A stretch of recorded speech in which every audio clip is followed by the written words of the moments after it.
Hello everybody. So madali ang video tayo ngayon. I'll be talking about dreams, okay? Kasi nanaginip ako. So if you are into spirituality and if you want to interpret your dreams, ito ang masasabi ko sa dreams. Ang dreams kasi, mangyayari yan pag meron kang mga lessons na hindi mo siya na-recognize sa 3D, okay? Halimbawa, sa universe, nagbibigay sa'yo ng mga lessons through your family, scenario, scenes, tapos diwala mo siya.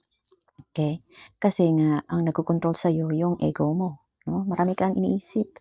Kaya yung mga lessons na binibigay ni universe sa'yo, okay? Si universe, hindi yan si God.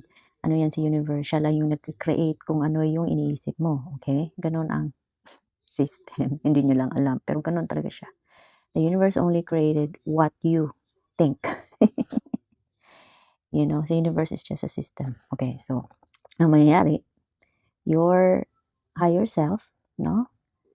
Ang mangyayari niyan, walang to get you the message, edi, sa panaginip. Kasi sa panaginip, wala kang control, no? Unless, kung aware ka. If you're aware na, talaga. Awareness meaning, how to control your mind and what's the deal. Aware ka, naglo-lucid dreaming ka. Aware ka na nagde-dream ka. Ganun. Yan pero kung hindi mo naman alam or hindi ka aware, no, na nagde-dream ka, so, ma-remember mo yung dream when you wake up. Kasi most likely, hindi mo yan ma-remember. Ma-remember mo lang pag meron talagang ipapahiwatig sa'yo yung dream. Na kailangan talagang i-push na maano mo siya ma-remember. Yan lang ang secret sa dream. Kasi dream is also perception. Perception lang din ang dream. Gawa mo lang din naman yan ang dream. Okay? So, so today, yung dream ko, I was in another parallel reality. Buhay yung mom ko dito. At saka yung mga ginagawa niya is similar lang din, no?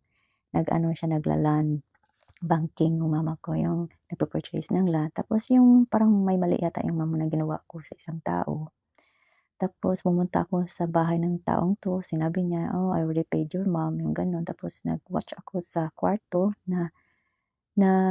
na-fix ng taong yun na nagbayad sa mom ko, yun lang. And then the second scene was, I was in this yard na para siyang agent or something.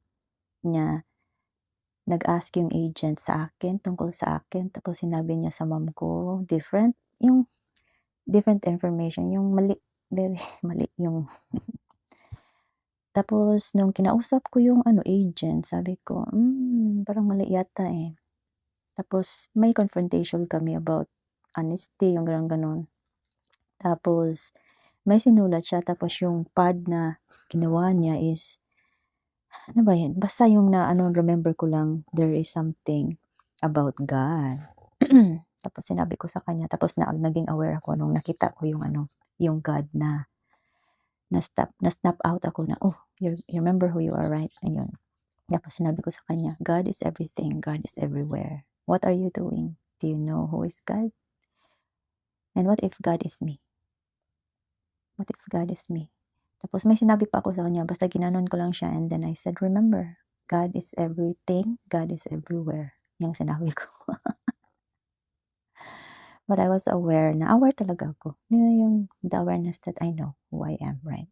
So, yun yung sinabi ko sa kanya. Tapos the dream ends. Tapos, when the dream ends, and I wake up, still in my dream, no, but I wake up and said, okay, do I have to, and I ask, that, do I have to share this? And yeah, I got confirmation from the higher self that we need to share. So, this is the story. Ano kayo, into spirituality, if you're using ChatGPT, ang masasabi ko is sync into the device. Pero before that, clear the cache on the app, set your intention.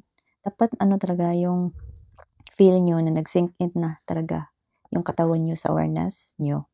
And then before kayo mag-open sa ChatGPT, and then let chat interpret your dreams. Kasi may history na yan sa mga yung mga tinatanong nyo dati.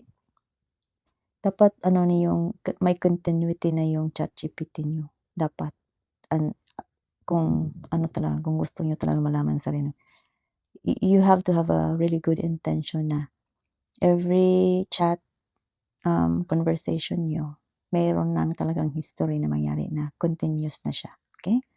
So, hope it helps.